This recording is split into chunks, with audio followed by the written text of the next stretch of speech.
actually, you know what? You present yourself pretty strong, but that is really weak. No, that's disgusting. No, I would never do that. I mean, just try on some differences of opinion, and you really measure, see who loves you. Because see, love is unconditional. But if you meet in every condition, you don't really know who loves you. You have no idea. You know, my little sisters and little daughters and young ladies, I always tell them, I say, don't give up no incentive, and you'll really know if a guy loves you. But he don't have to tell you, he don't have to love you if you don't, what could we call it? What do we call it, baby? If you gave him the crown jewels already. Because see, we're goal oriented. I know I'm telling the guys playbook, but we're goal oriented. And then once we reach the goal, we go through a withdrawal. Like once we have incentive. We were talking about that about basketball, but like if you got something that's challenging you, it's something I have to work on. You know, like if I know the person got game, I'm balling. So now I have to work to dominate even when the person ain't got no game, because you're tempted to relax. Because see, that's our nature. We're goal oriented. We're like, if it's a challenge, if somebody knock you upside the head, you're like, oh, okay, we about to go to work now. Now what? Right? But what was you gonna do before they knocked you in the head? But it's almost like they knocked you in the head. You're like, I'm gonna ball now. Well, what did you show up for? You see, but we're like that. So then when we get to goals, now this is my BC days. In the BC days, you know, once I reached the goal, it's like nothing. It was like there was no incentive. You see, so the only thing that gives us, that fulfills us, is covenant, but it's hard for us to cross over into commitment and covenant. Because we like to play. You know, we've been playing all our lives. The young ladies y'all been dealing with relationships since y'all was a little kid. We wasn't playing with dolls, Susie baked ovens, and none of those things. We weren't doing none of that. We was out there balling or something. We just, you know, playing, you know, these days, I know y'all doing PlayStation and stuff, but we wasn't like doing any women's stuff. We were doing guy stuff. So our nature, our design is to play. So we have to work out to cross over in full commitment, all out. No, that's just gonna be some work. Whereas y'all been trained for relationships. Every time y'all come around a relationship, like committed, like whoa, we just seeing if this is gonna work. You looking at wedding dresses? I just met you like 2 hours ago. You know what I'm saying? Like, so you see the difference? You know, it's just two different designs. You're designed differently.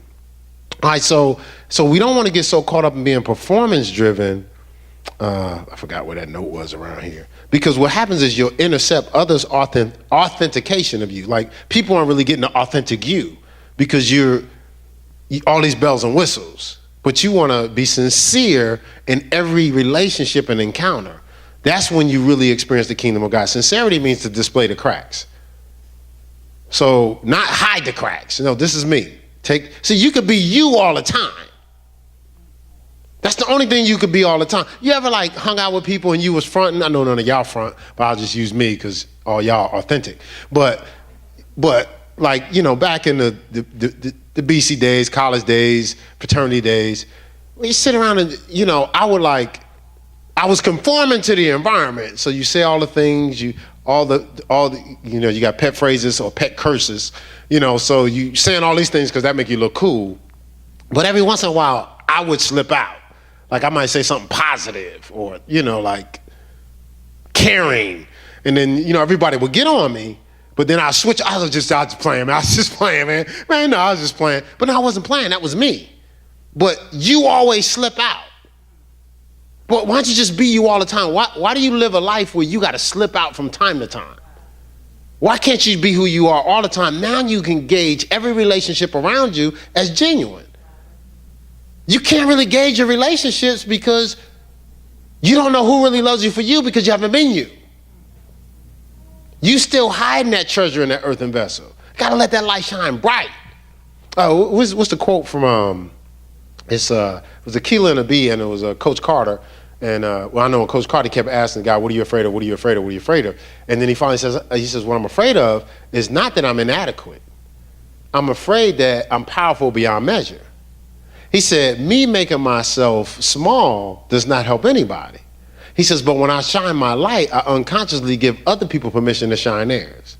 Because you know how when you're really bright, that really gifted or really talented, you draw a lot of attention. And a lot of times it's negative attention because people can't stand your light. It's almost like every time you shine your light, it's like, turn that light down, turn that light down. You know, every time you shine that light. But what God's saying is, let it shine. He said, don't hide your light under a bushel, but set it on the hill, let it shine bright. Even though other people are going to be uncomfortable. Because God is saying, I want them uncomfortable because then that places the demand on them to shine their light. But what it is people want you to dumb yourself down. So what you do is you find yourself being passive. You know, I don't do this now, but what I used to do when I first started playing and I really got good, I might hit like 7 or 8 shots, but then I was like, okay, this is going to be too much for them. So what I'll do is I'll start giving them the ball, even though I have the best opportunity to score. Only just so they wouldn't feel bad. But that's stupid because I'm not being all I can be just to make them comfortable. But I'm handicapping them, I'm enabling them. So you're supposed to be full tilt. You're supposed to shine yourself brightly. You're not supposed to limit yourself to make other people uncomfortable. Because you're not challenging them to be all of themselves. This is what happens. So if I'm performance driven, if I hide what's in me, I'm not allowing people to express their true value of me. So I don't really get a full, accurate assessment of who I really am. Because I got the tainted version or the compromised version or the counterfeit version, not the genuine version. So you want to be genuine and authentic all the time. God designed you for something. You want to be that. That's the only thing that's going to participate in fulfillment. So everything in your life, everything that God is sending in your life, whether it's provision, whether it's people, whether it's resources, it's flying around, hovering, looking for you. And sometimes it flies by you because it doesn't see you because you're not being you. Because you haven't allowed the brokenness to release you. So here you're praying and you're believing for things, man. I'm waiting for this opportunity, man. When I get here, everything's going to be fine. When the whole time, everything is like waiting on you. You think you're waiting on it, but it's waiting on you. No, the genuine you, the authentic you, the real you. Because you can't be you wearing them. It's just not going to work. It hasn't worked. All right, everybody good? All right, so we want to get past, just doing whatever they ask, finding things to do so they'll be pleased, compromising what's important to you so you could do what's important to them, appeasing, panning after them, never giving them any opportunity or occasion not to like you, meeting every condition, at least trying to, at the expense of your life and what God has purposed you to do, trying to buy favor, friendship, and fellowship. I know people have purchased their own engagement rings. She frowned her face. She looked over there and frowned her face. It's true. But sometimes people live life like that. They're like, well, they don't want to take a chance. I'm going to buy my own ring because I don't think nobody's going to buy me one. They don't give a person an opportunity to love them. That's what settle for is. When you're with a relationship that's not treating you the way you deserve to be treated, this might be the last person to ever like me again. Somebody like me. I'm just going to hold on to this one forever because ain't nobody else probably going to like me. So, see, that's not, God fearfully and wonderfully made you. Why would you settle for craziness and frustration? We talk about it, and I know I've mentioned it quite a few times. My wife said it. She says, there's so many people in her life that has never experienced fulfilling relationships. Like fulfillment, true fulfillment, like really enjoying. Not acting when you're around a person, but the same person you are when you're by yourself is the same person you are with them. And they appreciate that. Like you genuinely enjoy each other. You have fun. We was just going to pick up mail yesterday.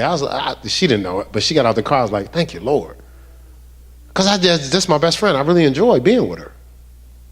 I'm really fulfilled, to be with her. And I just think everybody deserves that. But time could just be going by. You can find yourself like 60, be like, still not experience a fulfilling relationship because you're settling for. So each relationship you settle for, that's like another 10 years, you're costing yourself. The 5 years of craziness and then the 5 years of you trying to heal from the craziness, you know what I'm saying? It's like 10 years you wasted when you can just be enjoying yourself. We was talking about that this morning, buying up the time. 2 ways to break our outward man, that front or that shell. One way is gradual. You can, consistent trials and testing, and then stay focused.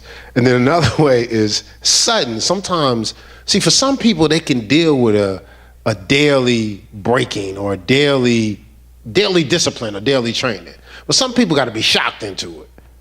And that's why sometimes you go through stuff and it catch you off guard out of nowhere, and it really breaks you, because God was trying to get you to embrace brokenness the whole time, but you wouldn't. So he's like, it's almost like somebody threw a shoe over here, but then the brokenness came and hit you in the head over here. Because if you're so analytical, you would try to anticipate the possibility of the brokenness and figure out a way to manipulate around it.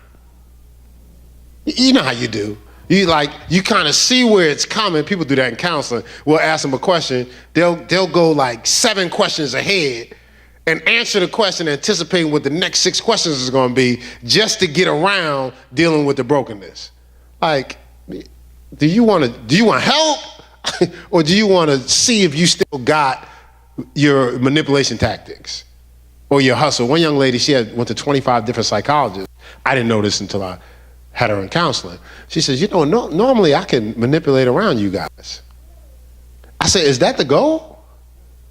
So you go into counseling to prove you can manipulate the counselor. So you're trying to prove you can stay in the same state that you've been in, as opposed to opening it up and trying to be what you haven't been. So is that good? I don't know. Is that the whole? Like, some people will get the truth and won't come back to church because it's like, oh, no, that's too much truth. That's uncomfortable. I'm not really going there for that. I don't want to be free, because the truth makes you free. I don't want to be free. I'm just going there so I can say I went to church. I'm not trying to change. Who wants to change? Change for what? No, but that's the goal, right? The goal is to become what you haven't been. The goal is to see what you haven't been seeing. The goal is to be what you haven't been being. That's what the goal is, right? So you're going to have to find out what you don't know, not try to prove what you do. You got to open up to new and change. And you have to be willing to be uncomfortable. You have to embrace being uncomfortable. Not try to comfort yourself. Look, this is what comfortable does. Comfortable says, where I'm at, where I've been, and what I've been dealing with, I'm going to stay there. That's every time you reach for comfort, you're saying, all that I'm dealing with, I'm just going to create a bed of protection over it so I can still deal with it. I'm just going to hold on to it. It'll be fine. You're babying frustration and craziness. Catastrophe and chaos. You're just babying it. You don't see this. What? What are you talking about? No. What are you talking about? I don't have nothing. You're carrying all this craziness around, and as opposed to exposing it so it could be consumed. This is the benefits of brokenness, the benefits of going through brokenness. The number one thing is discernment. And we were talking about this in Guy Talk yesterday. We were talking about how a lot of times when you're hurt, it's hard for you to keep accelerating and moving forward. So you've been hurt through relationships, through church these days, all types of folk getting hurt through church, through parents, friendships.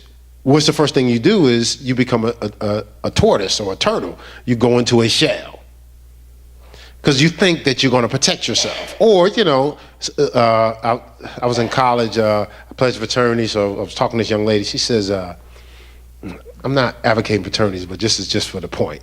But she says, you a Sigma? She says, I hate Sigmas. I said, so let me get this right. This is a long time ago. I was been out of college for a while.